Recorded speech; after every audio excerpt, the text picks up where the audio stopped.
tonight. We're so glad to have everybody joining us tonight. Live from Winnipeg, Manitoba, this is the Mike Vogiatzakis Show, where we talk about the issues that matter to the people of the city. No spin, no filters, just real conversations about what's happening in Winnipeg and across Canada. Now, if you're watching tonight, take a moment to like, share, and follow the Mike Vogiatzakis Show, because your opinion matters and this conversation belongs to the people. Tonight we're going to have a very, very important program.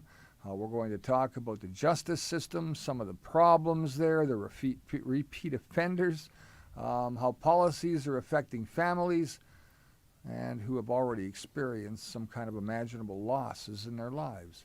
We'll also discuss a story that shocked many people this week involving a security guard, a suspected shoplifter, and again, I got a little more detail on this story tonight that we'll expose after the suspect was released, of course.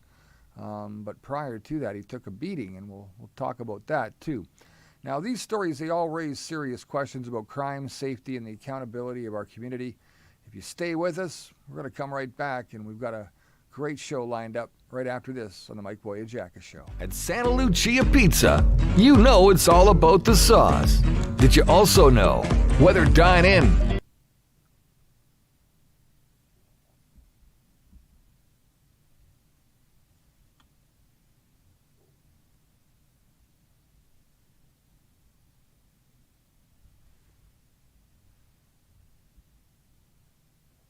At Santa Lucia Pizza, you know it's all about the sauce. Did you also know, whether dine in, takeout, or delivery, our menu is sure to please with a variety of options for the whole family. With quality ingredients for pizza, pasta, Greek, and so much more. Cut cooking out of your dinner plans and let Santa Lucia Pizza do all the work. With large portions, superior taste, great service, remarkable quality, and exceptional value, plus fantastic menu options, and our specialty, of course, pizza. Fresh and piping hot to your door. Pizza, pasta, Greek food, Santa Lucia. It's all about the sauce. Order online at santaluciapizza.com. That was so good tonight, Mike. Man, I haven't had better pizza in my life. Thanks for bringing that over. We were supposed to have pizza. And what happened? I totally forgot to pick it up. Totally forgot, man. I can't believe it. I mean, I love that. Yeah, pizza. I got to be honest with you. I really don't need pizza right now. Well, I would have ate it all. I need it, and you don't need it. Doesn't mean I can't eat. Come on now, help a buddy out here. The problem is I'm $1.40. The problem is everybody loves pizza, right? And I love pizza, but yeah, well, you can still sit over there and drink your water. It's okay. Just not good for you. I'm trying to. What do you mean? It's the best. It's got all the food presentable. All the food groups in one eating. Oh man. I got to say hi to some people tonight. Of course, look who's number one. The vegetables never taste the same on a pizza. Let me tell you. I don't even know I'm eating them. They taste good. You know, Al Bueller, first one on the show tonight. I know, That's been a while. Quick, eh? What happened to Gord? He's got no beers up there either. What's up, Al? No beers tonight? Hey, Al Bueller, welcome to the show. Lori, she has a question. Oh, from the last show, she asks, so when don't you charge for children? You mean babies born sleeping? So Voyage Funeral Home doesn't charge for children at all. I mean, 6-year-olds, 7-year-olds, 10-year-olds, we've done. Newborn? Yeah, newborns. Stillbirths, whatever it is. We charge $0 for the death of a child, and that comes from our heart. It's very compassionate, caring. Yeah, whatever it is. We take care of it for you at no charge. What's some other things here? I kind of hit the button. Randy Medwed. Yeah, Randy Medwed from Are you in Toulon, Randy? Yes. Wow. And then Gord. Oh, there's Gord. No beers beside his thing tonight. Nope. It looks like guys didn't get the beer run in. There's Randy Staton. Hi, Mike and Brad. Barb Judge is here. Good evening, everyone. Sean Oliver. Welcome him to the show. We got a really good show lined up for you tonight, and I think you're going to enjoy it. Guaranteed. We've got quite a bit to talk about, especially the justice system. A lot happened today. I know that you were fresh, getting out of bed, up and early, bright and early. I mean, I don't see you online usually at 6 a.m., but you were today. Something happened, and you caught wind of something at some point, whether it was yesterday afternoon, late in the day, or first thing this morning. Maybe you needed to sleep on it overnight. Yeah, very upset about it. But your brother Kyriakis's murder has the trial, or I guess the sentencing date has been delayed again now. And we were talking, I think, about the 1.5 times served by just not being sentenced yet. And you got 777 days. Is that what I read? Yeah, as we go into it, you're going to see that we're going to talk about it in detail. Are we? Okay. We are. All right. So if you're watching tonight, let us know where you're watching from, whether it's Winnipeg or somewhere else in Manitoba or across Canada. We're always checking the comments section, and you have a chance to chime in here and get to know Mike and get to know me. And Mike's going to be running for mayor. Some people have said Brad for deputy mayor. I'm going to pass on that whole opportunity. I don't think I'm the guy for that. I think somebody's got to keep. I got to keep grabbing Mike by the leg and pulling him back down for a minute or two at the beginning of all of this, just because I know that sometimes when you get to be mayor, things can. Well, it's kind of like that movie Up. You get the balloon tied to you, and you can get off the ground really quickly. But you need to be grounded every once in a while, and I think that's something that we do to each other very well, and we've done that for quite a few years now. That you pick me up when I'm starting to go up too high with my ego, and it's called teamwork, Brad. It is. Hey, look, Father Nick's on the show too. Father Nicholas Tabakis, and I'm going to be doing a service with him tomorrow. Are you? All right. Well, Yeah. Nobody likes to hear that you're doing another service tomorrow, to be honest with you, because that just means some more death, and I don't like Well, Brad, death. here's how you have to look at it as a funeral director. You're never happy that people die, but you are happy that they come and use your services because they've then trusted you with their loved one. And to me, that's the greatest gift anyone can ever give you, is when they trust you and they bring their mom and dad to you and they say, we'd like you to take care of our mom or dad or brother, our son, a family member. To me, that's an honor. And tonight's show is sponsored by none other than Voyage Funeral Homes. So please, by all means, if you're looking for cremation or get your loved ones settled and rested in the right place, Mike Vogiatzakis and the team at Voyage do a fantastic job. So you have a chance to join the conversation tonight, so we'll get into that in just a minute here. We're going to get to some of your questions a little later on tonight, but I want to begin with Mike and something I think very personal to you and your family. Your brother, Kyriakis, was murdered January 24th, 2024, outside his restaurant here in Winnipeg on Portage Avenue. This happened right on Portage Avenue, right in front of the restaurant, and there was a lot of cars driving by that night as I watched the video that day, and it wasn't just about what was going on with your brother. I was obviously more so investigating as a journalist what was happening around the scene at the time, and I noticed a lot of people just keep on going. They don't care. Then nobody stopped. Nobody came out to help. Nobody noticed, and Isn't that crazy? that's the problem, is that nobody 5:30 notices. in the afternoon. And you know what? People drive by Main Street every day in the city, and they don't take notice, and they just, what are you going to do to help those people? There's nothing I can do personally, but I think you're the guy that's taken this to heart in a way that nobody else has at this point. I think you've got some great ideas. I know we've discussed some great ideas as you get your momentum going towards this run for mayor. And I'm really looking forward to seeing, what you're going to be able to accomplish if you can get into that mayoral position. But the reality here is that you've got a plan to clean things up, in a sense that we're talking about not cleaning up Main Street. We're talking about, and not like infrastructure-wise, we're talking about people, humans. People that deserve compassion, people that deserve a chance, a hope, and an ability to maybe move forward and not continue on the continuous drug cycle that they're on for some, and the alcohol cycle for others. I mean, Mike, fetal alcohol syndrome is something that kids are born with these days. Their parents have abused, and that's caused their children to be in a place that it's not very good. So some of those people that are out there aren't just drug addicts. They're not just homeless. Some of them have situations and things that have happened since birth. The mental side of things, I think, is what needs to be really addressed.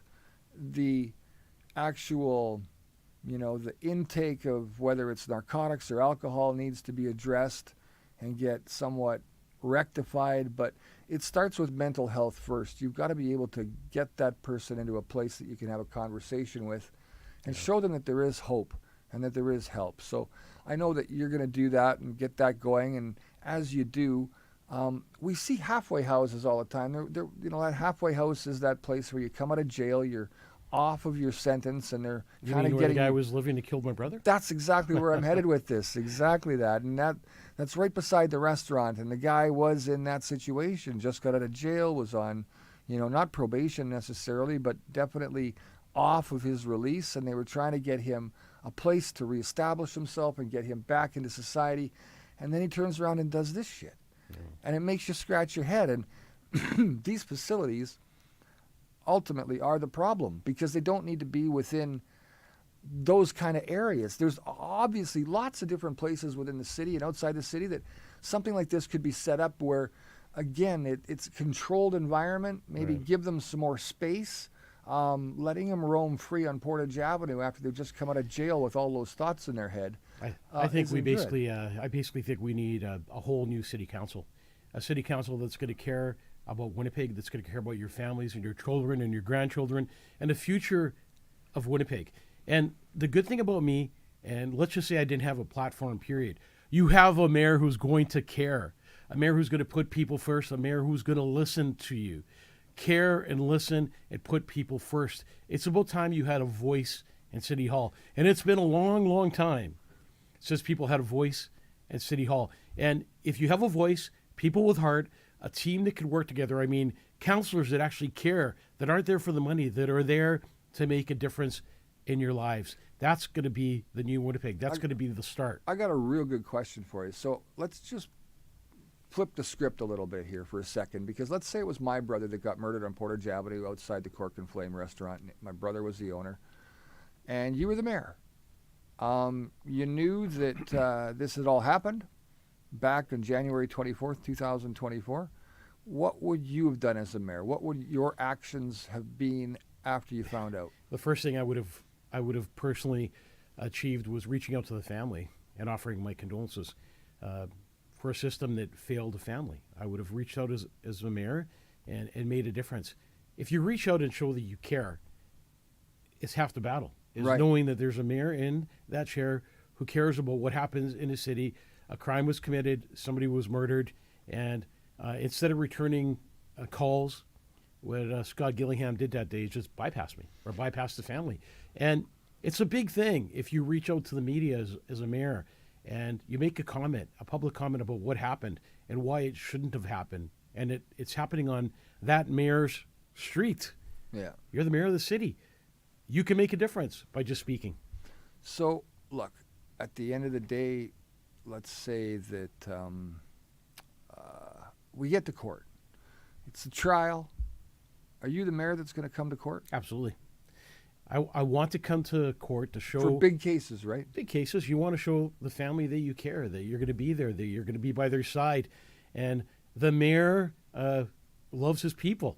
And so you're and not... wants to see justice. And so when you say you want to see justice, obviously you do want to see justice, but you bring a level of compassion to all of this. So I think I'll ask the question. I won't say I think because I do know the answer already, but let you answer it. Are you the kind of guy who's going to feel compassion for both families sitting in that courtroom that day, or just the one who's been hurt? I mean, I'm compassionate to all families. Both families have And been don't forget, hurt, right? The one thing that teaches you a lot, and people say, well, what kind of experience do you have to be a mayor of a city? Well, as a funeral director, you've been through every circumstance, every situation that you can imagine. I've dealt with families that are high on meth coming into the funeral home. I've dealt with families that have committed, their family members have committed suicide. I've dealt with families that fight in the arrangement office. I dealt with families that have financial issues. There's not anything that I've done through my life or business experience that hasn't given me the experience to run for mayor and make a difference in people's lives. But I want to get back to the question Your you brother, asked. yeah. So The man responsible in custody now has been waiting to be sentenced, but there's been delays, obviously. So let's talk about the delays because viewers want to know what's happening and right now why you believe the justice system is failing families, because it's not just your family. There's other families in this city who are suffering as well, aren't there? I want you to know, Brad, this is never just about my family. This is about every family who's lost a loved one, every family who's a victim of a crime, every family who's lost a loved one and has to deal with the loss of a life while the justice system plays games. The justice system continues to fail families. There's no doubt about that. My brother Kyriakis was murdered on January 24th, 2024. Outside his restaurant, as you mentioned, the Cork and Flame right here in Winnipeg. The man responsible, Curtis Ross Dalebozic, has been sitting in custody waiting to be sentenced. As of today, that is roughly 777 days in jail. So he's been sitting either in a remand center or Headley for 777 days. That just happens to be my favorite number. That's not a little bit of time there. That's No, 2 years. But here's the part that should outrage every Canadian, every citizen in the city of Winnipeg, and every family member that's lost a loved one to a victim of crime. Under our current system, offenders can receive 1.5 days credit for every day spent in custody before they even get sentenced. That means those 777 days can count to about 1,166 days towards that person's sentence. So he's going to get a credit now of 1,166 days that's going to go towards his sentence. That is more than 3 years of credit before sentencing has even happened. That's crazy. That means if the judge gives this guy 5 years, he's already served 3 years, so he gets out in 2 years. Think about that. Seriously. While our family's lives suffer a sentence of grief, the man who killed my brother is earning time off on his sentence.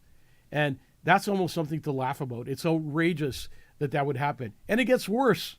Sentencing was supposed to happen in April of this year. That's right. So we were looking forward to April. My mom, my brothers, everyone was looking forward. Now it's been pushed back to June 9th. Every delay means more credit for this offender. Every delay means the system rewards the criminal while the family continues to suffer. This is unacceptable for any family in this country. No criminal should be rewarded for committing a violent crime. Criminals should receive punishment, not gifts. Until meaningful consequences exist, this system will continue to fail families over and over again. My brother Kyriakis deserved justice, and he still deserves justice. Families across Canada deserve justice. Right now, the system feels like it protects the criminal more than it protects the victims. Justice delays is justice denied, in my opinion. Absolutely, Mike. Thanks for sharing that with us. There's a lot there to unpack, obviously. And I'm sure we'll get to some of that as we move along here and through the show. We want to make sure that everybody shares the show tonight, so make sure you go online and hit the share button, hit the follow button, hit the like button. Mike, the concerns you raised just now about the justice system are something many Canadians are talking about. And, this isn't just happening in Winnipeg. It's happening all across the country. We've seen things in Toronto, Vancouver, Surrey, you name it. It just doesn't stop. Windsor, Ontario, it just doesn't stop. We've seen so much go on. And so that brings us to another story that caught attention this week, was here in Winnipeg. And that video went viral, showing a violent confrontation between a security guard and a suspected shoplifter. Now, that shoplifter was actually walking out the door with about $95 in goods. Just so you know, it wasn't suspected he had $95 in stuffed in his pants and his jacket and his socks and wherever else he could possibly stuff it. And he was walking out of the Dollarama store from downtown Winnipeg. Now, the video shocked a lot of people, obviously, because of the fight that went on. There was an altercation. The robber was trying to get out with the goods. The security guard stopped him. But what really caught the attention was what happened, right at the end of that whole brawl. I mean, the security guard had brass knuckles. The security guard laid a beating on him, threw him to the ground, and smashed his head pretty good.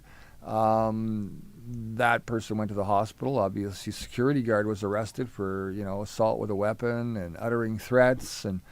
But what nobody seems to realize at this point, Mike, is that the individual was also at another store who was robbing the Dollarama and tried to rob another store in Winnipeg with a knife, or a hotel, I think it was. I'm going to get into that. You got all that? Yeah, okay. I didn't know if you knew all that, man. I know you had a busy day, so I'm thinking, man, he probably doesn't know some of the stuff that I know. I'm thinking, I got you tonight, but I didn't. Okay. Brad, so what really caught people's attention happened afterwards. So what was that, Mike? Brad, what people are seeing right now is a system that feels completely out of balance.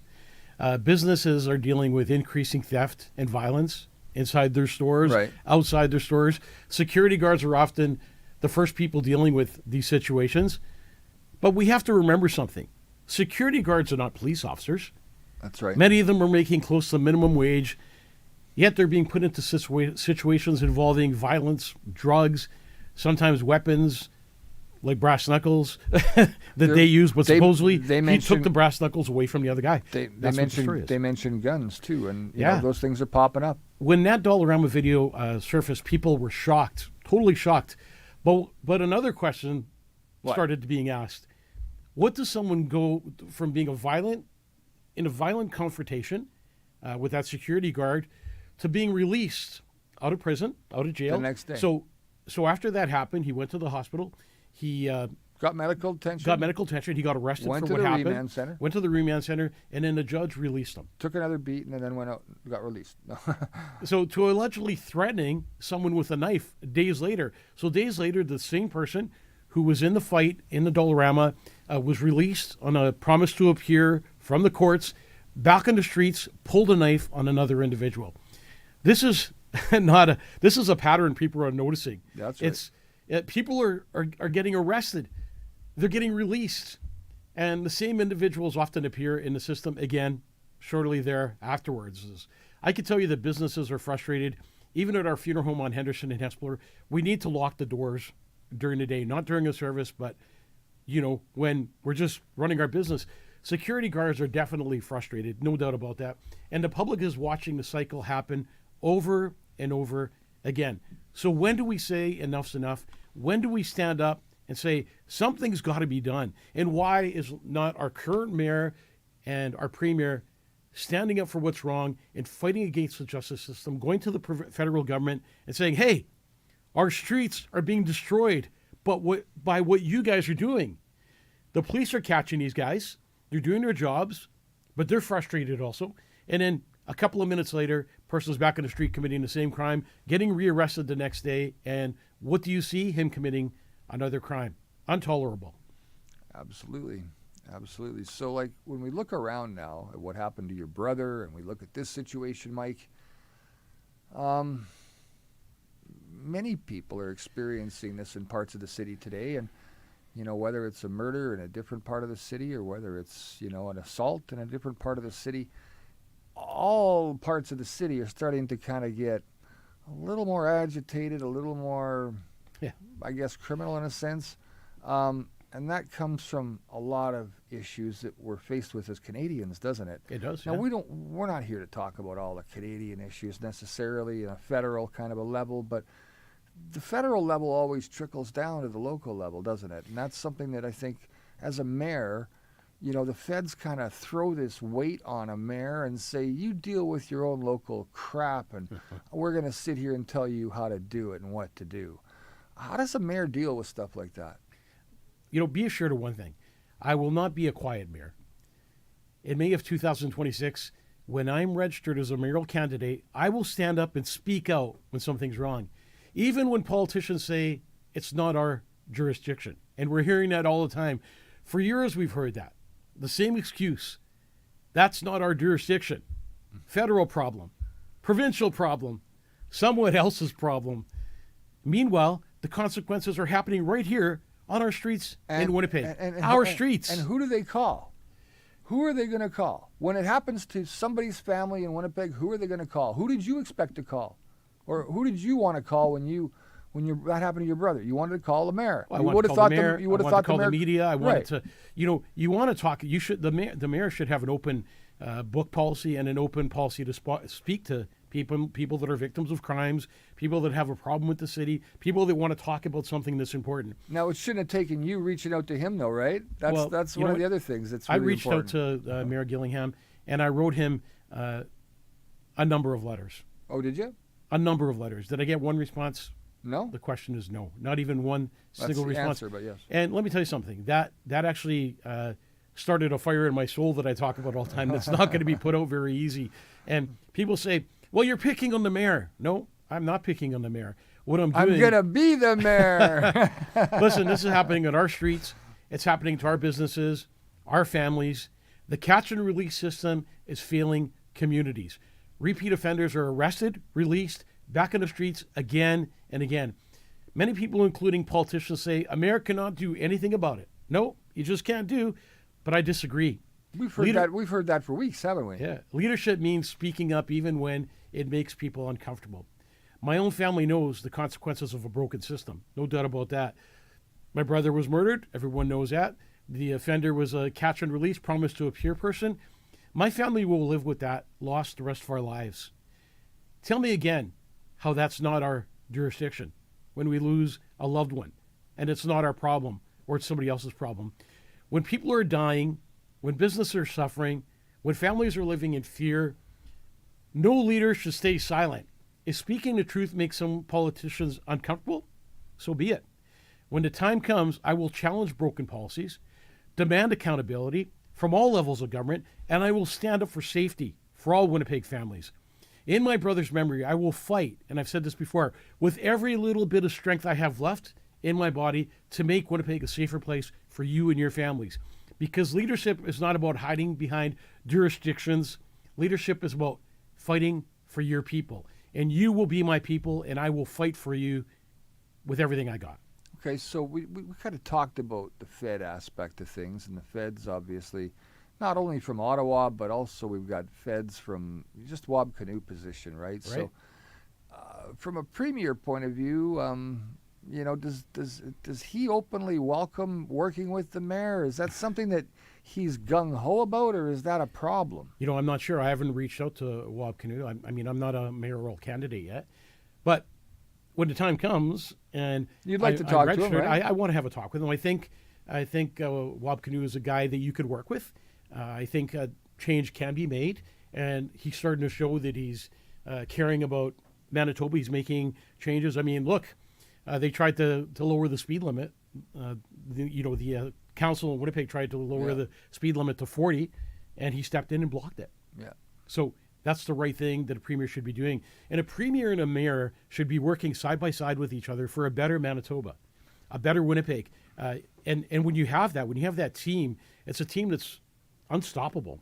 When we could both reach out together to the federal government and say, look, what you're doing is hurting our families. It's hurting our younger generation. It's killing our people. We need you to step up and make a difference. When the local community sees success, the province sees success. I mean, that's the reality of it, right? And when you see success, you get reelected. Very true. When you see catastrophe, and he would love to run for that other position. Wouldn't he, you know what? He has a good following. He does. He's got strong leadership. Some people like him. The thing you find out about any type of politics, people hate you. You people said love strong. you. I got to. Well, I think he's done more than he has stepped up and done more than. You see how I do that? Other premiers. My mom taught me that. Look, leadership is about standing up for people you represent, and that's the bottom line. If something is hurting the people of Winnipeg, when it becomes the mayor's responsibility to speak up and demand change, it becomes the mayor's responsibility to say enough's enough. That means calling out broken policies. That means challenging all levels of government when decisions are hurting our communities, our people, our families, our children. That means standing up beside victims and families who feel like they have been forgotten by the system. Right. Too often politicians say quiet because they don't want to raise waves. They don't want to upset the people up in Ottawa. They're afraid of what they're going to do. They don't want to upset someone in the provincial legislative building. But leadership requires courage. If a policy is putting Winnipeg families at risk, I will say it publicly, and I will demand change. If repeat offenders are cycling through the system and hurting our communities, I will demand accountability. If businesses are struggling because crime is out of control, I will stand beside them. And if families are suffering because the justice system is failing them, I will not pretend that it's someone else's problem. Because the consequences are happening right here in Winnipeg, on our streets, and that's what we need to do is stand up for Winnipeggers. And the mayor of this city should never be afraid to fight for people who live here. That's our job. In my brother's memory, again, I will fight with every little piece of strength that I have left to make change. Because it's not about politics, Brad. No? It's about people. Well, it doesn't surprise me. I mean, that's who you're really here for and working for. And if other politicians could figure that part out, I think we'd all be in a better place today. I think what Winnipeggers need to know is, I'm a very successful funeral director, and I run a very successful funeral home.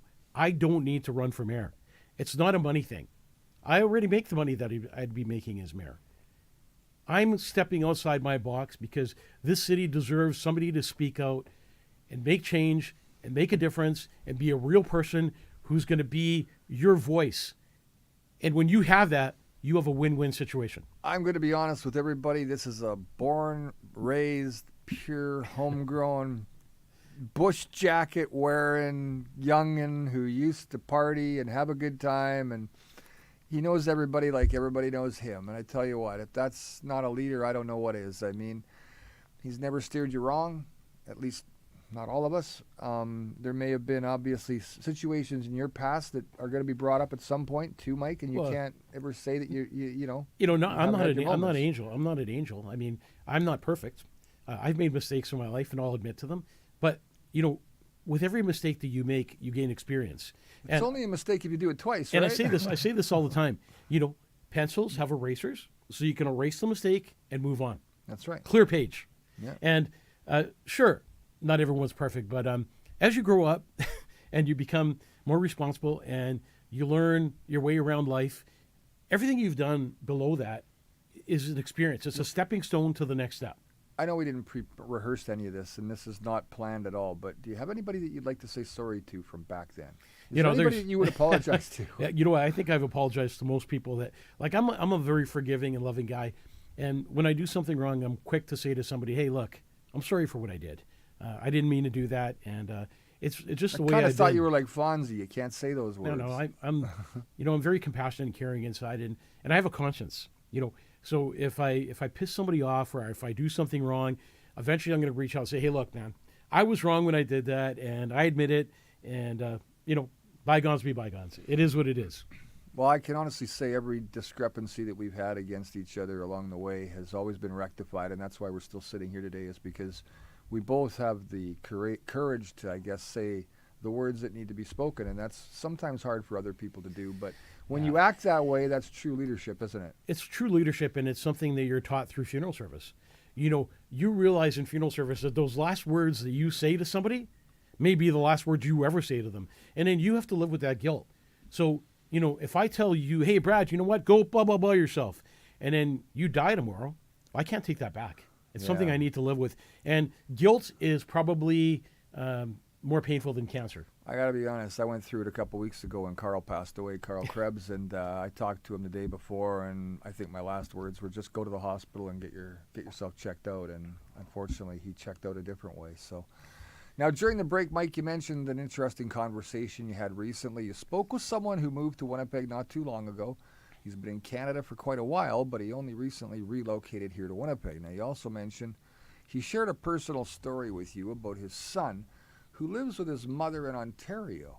So can you tell us about that conversation and why it stuck with you? What's that all about?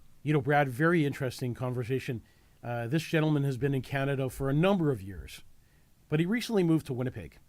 His son lives with his mother, as you mentioned, in Ontario. Like any father, he wants to stay connected with his son and be a part of his life. We started talking about Winnipeg, about the city, about his life here, and he said something that really stayed with me. Sure. And because I'm running for mayor, it caught my attention, but it also broke my heart at the same time. He said, as a father, the one thing he hopes for is that his son grows up in a country, in a city, in a community where people feel safe and hopeful about their future. And that's where he caught my attention, and I wanted to hear more. But he also told me that when he walks around parts of Winnipeg today, he sees things that really concern him. Open drug use, people struggling with addictions, businesses dealing with theft and security issues daily. And he asked a simple question: what kind of city do I want my children to live in and to be brought up in? And that question stayed with me. And then the conversation continued on because he basically said to me, do I really want my son to come to Winnipeg? I miss him. I love him, but I'm afraid to bring him here. And that really hurt me. I'm a father, and it hurt me because he was speaking the truth. He was speaking about what's happening in Winnipeg, and he felt that his son would be unsafe here. And in a sense, I had to agree with him because this conversation wasn't about crime, safety, and leadership. It wasn't about politics. It was about families and his family. It was about his child. It was about the future of the communities we are building. Every parent wants the same thing. They want their children to grow up in a place they feel safe in, where they have opportunities, where they can build a good life for themselves. And that is something every leader should be thinking about today. And that's what caught my attention about this. It was a heartbreaking story when a father said that he doesn't feel comfortable bringing his son to a city that's, causing chaos. All right, so there's a final blended flow of the show so everything connects. Is that right? That's right, yeah. We've got to kind of put it all together now. So we've talked about some very serious issues. What do? We started with the justice system and delays surrounding the sentencing of your brother in Kyriakis' case. We talked about the security guard incident and the suspect who was released then and allegedly threatened another guard with a knife. We talked about the concerns many people have about safety in parts of Winnipeg, too, and even heard about the story you shared about the father who recently moved to Winnipeg who asked you a simple question. But what kind of city will our children and grandchildren grow up in if we move forward with the council and mayor that we have compared to what you're willing to offer? No, Brad, that's exactly right. What kind of city do we have, and what kind of city are we living in? And what kind of city do we want to live in? I think there's a difference between what they offer and what you're going to bring to the table, too, isn't it? I think you need a mayor who's going to bring you hope, who's going to bring you faith, who's going to bring you trust back to Winnipeg, where accountability is here, where we talk and we have, one thing I plan on doing when I become mayor of the city is having a show like this once a week, where you talk to your people and they can leave comments and you know what's going on and you know what project's going on and how much it's costing. When you become mayor, we're going to up it. We'll put a phone system in, you'll be able to make calls and call into the show and do all that. It's being right? accountable to the people that have voted you in. And I truly believe that we need a brand new start in Winnipeg. Everything needs to be new. Every councillor, people say, one thing people always say to me, how are you going to put up with the old school people that are in City Hall, that are stuck in their ways, that don't want change? And that's the problem. The same old thing is happening while every mayor is sitting in that chair. Is there an old boys club that sits downtown at the Manitoba Room, or what's the deal? Well, because if there is, are they the one pulling the strings? I'm going to tell you something right now. I'm not one of the Manitoba Room guys. No, not yet. I won't be. You won't it's be. Not. I mean, I may go there, but it's not something that's on my list. Like my list, I'm an average person, man. You're gonna. In other words, you're gonna have to be invited there. You're not going to become the member. Is that what you're saying? I'm not going to be a member of any club. I don't have any political connections. I'm not politically connected with anyone, and I want to stay that way. What my connection I think that's what a good leader does. What my connection is going to be is with you, the people. That's who I want to be connected to. I don't want to be politically connected. I don't want to even be known as a politician. I'm not a politician. I'll never be a politician. I'll be a businessman and run Winnipeg like a business should be run. That's it. Budgeting, spending the money right, doing the things that need to get done to get the job accomplished, right, Mike? In a timely fashion, too, I might add. Exactly. Not where it runs into the $200 million range. Like, what was it again? Oh, yeah, Main Street. Is let's just say I'm running a funeral home, right? And, a contractor gives me a price to, build a garage. When he gives me that price, he gave me a price. It's a quote. Look, I'm going to build your garage. It's going to be complete. It's in writing. This is what it is. Now, am I going to put up with that contractor coming up to me saying, yeah, hey, Mike, we ran into a few issues, and now this garage is going to cost you, $50,000 more. You know what I'm going to say to that contractor, right? Not happening. Try $50 million more. We need a mayor who's not going to be bullied, who's not going to put up with garbage, and trust me, the one thing that you need to know about me is I don't put up with garbage. I'm a fun guy, I'm a good guy, but at the same time, I'm hard and strong in what I believe. And I believe that a city needs to be run like a business.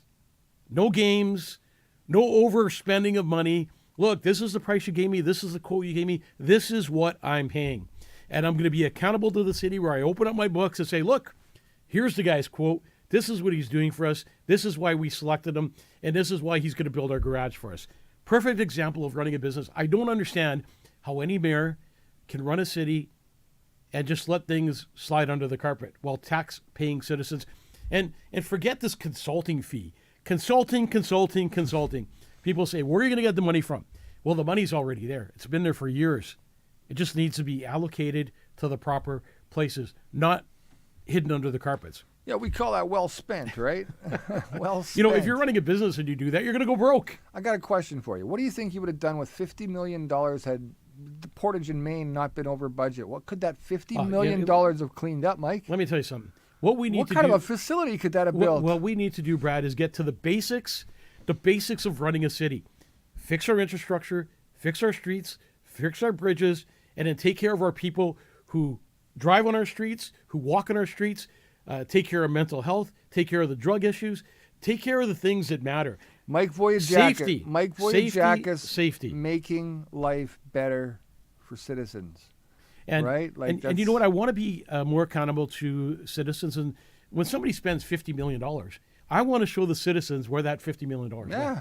There's no such thing as, it's none of your business, or, it's between the three people that are part of the group that were at City Hall. You don't think they paid $35,000 for a pylon, do you? When you look at something right now, we're going to talk about potholes later on. I don't have my phone. I don't know what time it is. But anyways, whether we're talking about We've still crime, got 19 minutes. Oh, good. Whether we're talking about crime, whether we're talking about justice, or whether we're talking about safety, or even something basic like the condition of the roads, these issues come down to leadership and long-term planning. Take something as simple as potholes. Potholes. We all see them. We all know what they look like. Every Winnipeg driver knows what I'm talking about. You hit one pothole, and suddenly you're wondering if you damaged your suspension. Like the cannabis stores, there's a pothole on every corner. And you know what? That's another thing. There's more. You're probably right. There's as many cannabis stores as there is potholes. There's not even as many drugstores or shopping centers as there is cannabis stores. As mayor, do you have any power to get the government to change and release the liquor laws so that they could open up privatization instead of having it so locked under tight lock and key? I think that's something that the federal government and provincial federal. government What do you mean federal? are working on right now. Federal didn't give Alberta permission. I want to get back to this because I want to talk about potholes. Okay, I'm sorry. Because did you hit a pothole yet? Oh, I just $700 worth of repairs last week. I want you to know this, and this is a joke because I work with a company, and I'm going to be bringing this up in my campaign that fixes potholes, and they're not coming back after they do it. The city of Winnipeg spends roughly, get this, $1.8 million every year filling potholes. In 2024 alone, the city of Winnipeg employees filled 135,000 potholes. And overall, the city spends about $169 million a year in road repairs and not construction, but reconstruction. So taxpayers are spending serious money. Yet every spring, it feels like we're back to the same situation. Yeah, Why? more and more homeless on Main Street and downtown than ever before. Drivers are swerving, cars are getting damaged, people wondering if the road they drove on yesterday will still exist tomorrow. You drive down that street and it's full of water and you're going, is this road going to be here tomorrow? Well, there's roads in this city. If your wife's pregnant, you go for a ride. You just might be having a baby a little later on tonight, right? Yeah. It's exactly what can happen. So it's funny that every Winnipegger has. And where's our solution to potholes? Like, a solution isn't putting a Band-Aid over something and kind of going, oh, well, it'll be good to next year. Mike, if millions of dollars are being spent every year fixing roads and fixing potholes, why does the problem keep coming back? I think it's got something to do with just the ground we walk on. No, it's because often we rely on short-term fixes, like I'm talking about the Band-Aid. Instead of a long-term solution, which most places around the world have. Okay, Winnipeg, freezes, and the thaws are brutal on the pavement, no doubt about it. Water gets into the cracks as it freezes, and it expands, and it causes those potholes to be there. I like to think of it as though we live on muskeg, and the muskeg is shifting every winter, and that causes the cracks. And water gets in, and then you're when messed. Water gets into the pavement, it causes the pavement to come just apart. like a house. Yeah, but if we patch the hole instead of rebuilding it, the road properly, like we should be rebuilding these roads properly, and then the same pothole won't return year after year, and we'll save money. So the cycle continues. And at this point, Winnipeg drivers don't even drive anymore. We're just navigating potholes and hoping there's pavement in between, and that's what seems to be happening, and it's crazy that we even have to do that. And then when you go to MPI and you smack up your car and it's all kinds of damages, they want proof that you hit a pothole. Well, that's probably the most accurate description I've heard all week. So let's hear from our viewers tonight. There's lots out there. Where's the worst pothole in Winnipeg right now, folks? Tell us where the worst pothole in Winnipeg is. That's funny. Put the street in the comments, all right? Get that down for us. And, there's got to be some bigger points to all this, isn't there? Yeah, when the problem lasts a decade, whether it's crime, whether it's safety, whether it's infrastructure, eventually it stops being just a problem and it becomes a leadership issue. Hear that? It becomes a leadership issue. So what have our past mayors been doing? Patching, everything. Everything from crime to drugs to whatever. Listen, the problem isn't going to get fixed until you actually fix the problem. The bleeding doesn't stop until you fix the problem underneath the Band-Aid. Put the stitches in, fix the problem, and then your body will run again properly. So I want to talk about, we talked about leadership. Now let's talk about this next problem. Okay, so leadership comes in a variety of ways, whether you're running a city or whether you're involved in city infrastructure.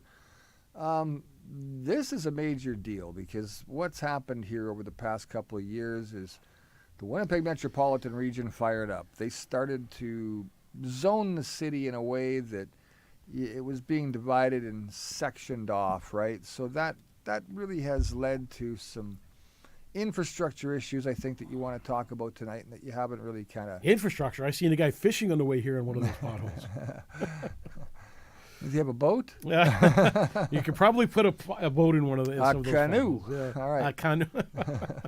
So look, what's happening here in Winnipeg is everything that happens in Winnipeg costs taxpayers money, it seems. Now, there's a lot of money.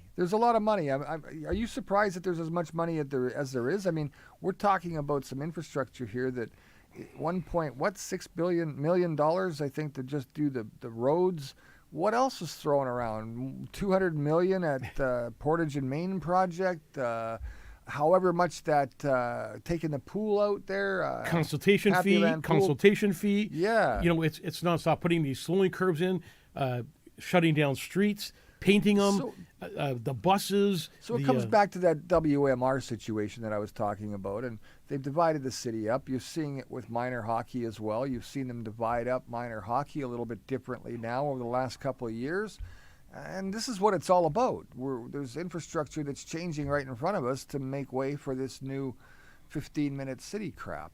And I'm allowed to say that. We'll leave him out of it. But I'm going to basically mention that, the powers that be right now are influencing that avenue of a 15-minute city, and they're right on board with it. There are a few councillors sitting around that table that I believe are not on board with it, and I think they've spoken up quite clearly about it and raised their concerns. But they're about talking about it. Yeah, that's the what big I mean. thing. So you know what?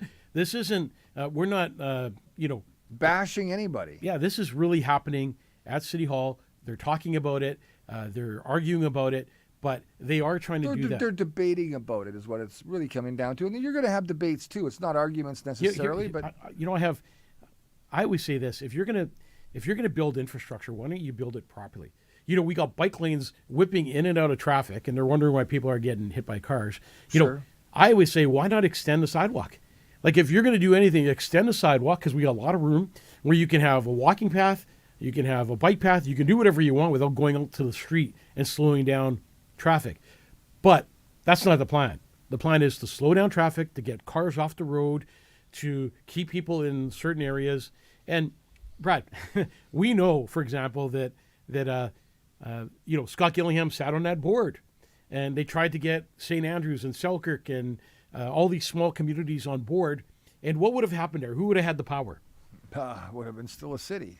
Well, not the city, the World Economic Forum, the United Nations. And Scott Gillingham would have had power over every jurisdiction. I don't think he's got the power that he thinks he has. No, he would have if the. I don't think he would have got that power. I think somebody's still gonna. He's a puppet on a string at that point because other people are directing that whole manual. It's not his plan. It's not his doing.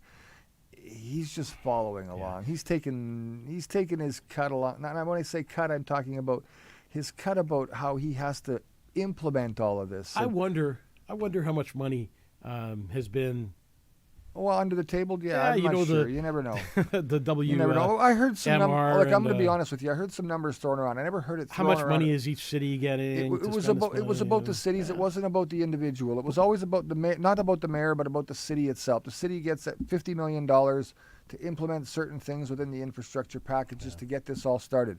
And that's what we've seen happen. That's how bike lanes came to be. That's how some of the infrastructure within regards to transit came to be.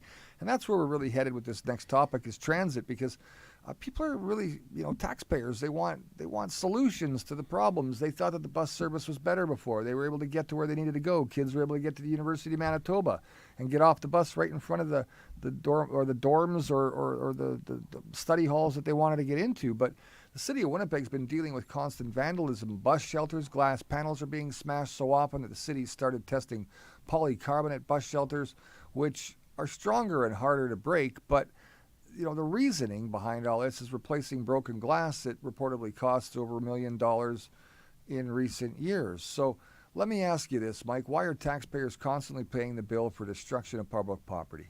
Brad, that's exactly the question people are asking. Every time one of those shelters is smashed, the city has to send a crew, remove the broken glass, install new panels, and clean everything up. And who pays for it? Taxpayers. You, the taxpayers, pay for it. When you start adding up hundreds of smashed shelters over the years, it's easy to see the cost reaches over $1 million. That's money that could be put in different directions. That's right. Road repairs, community programs, public safety, improving the transit system. Instead, we're using it to replace the same broken glass again and again and again.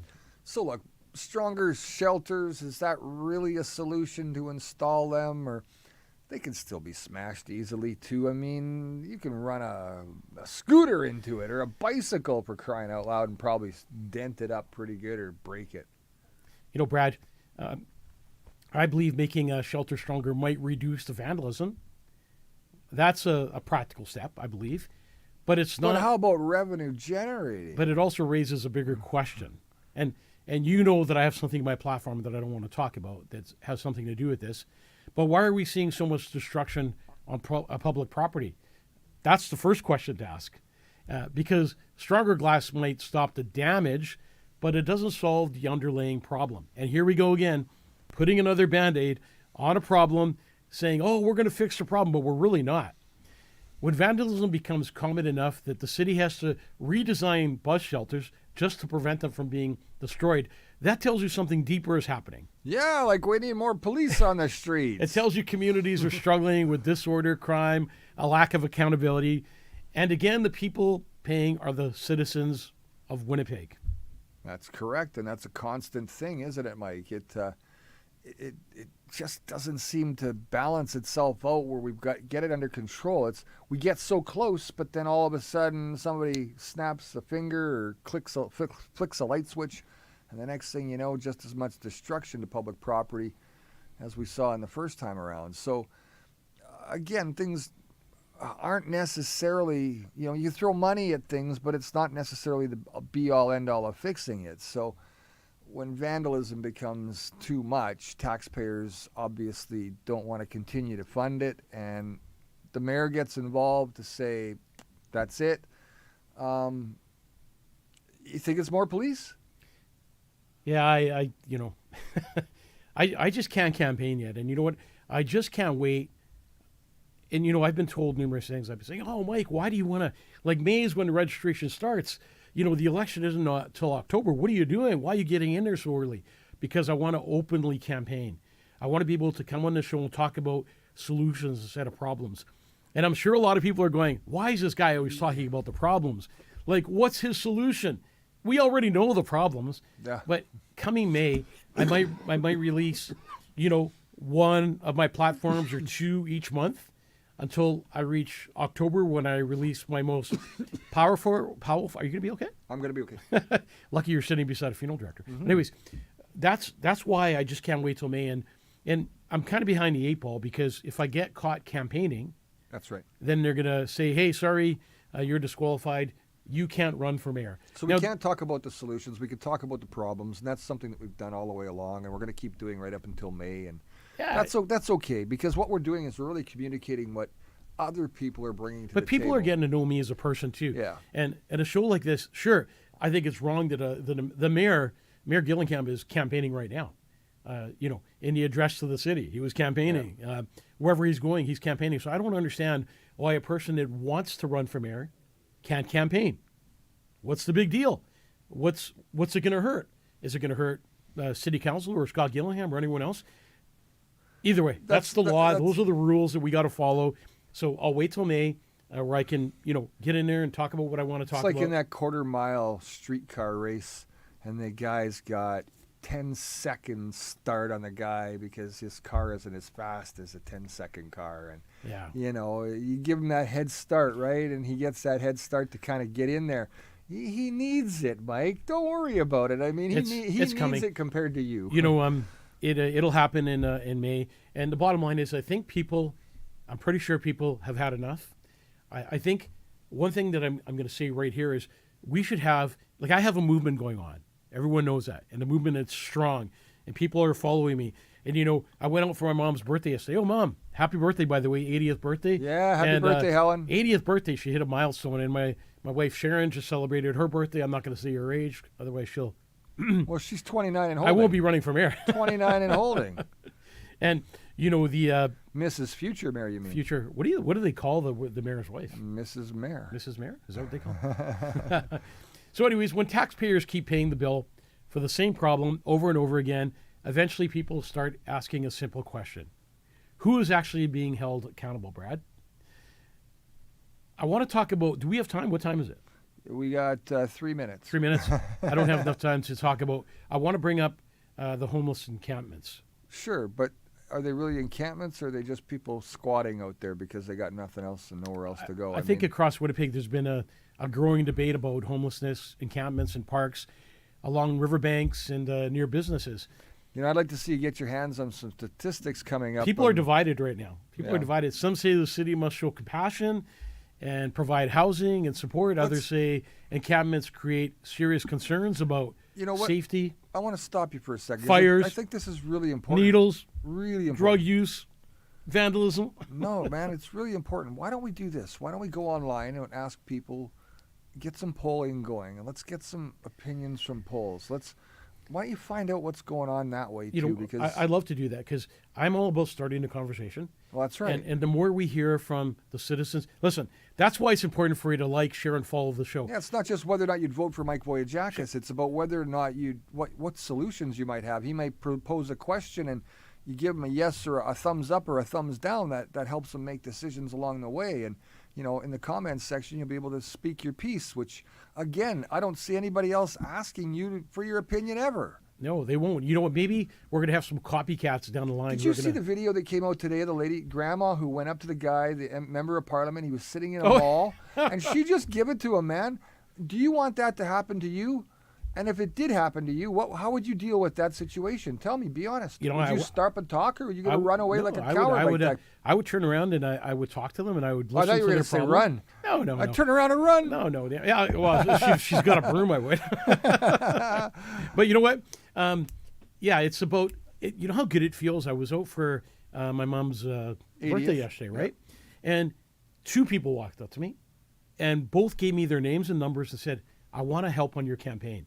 And what a great feeling that is. And there's people all over the internet, and this hasn't happened before. People are saying, they're reaching out and saying, I want to help with your campaign. Bring me a sign, even though I'm not even registered as a mayoral candidate yet. People saying, I want to help answer your phones. I want to knock on doors. We are going to have the biggest movement you've ever seen in the city of Winnipeg. And what I'd like to see is the largest turnout of voters the city has ever had, proving a point and showing that you care about Winnipeg, you care about a future, and you want a mayor who's going to make a difference.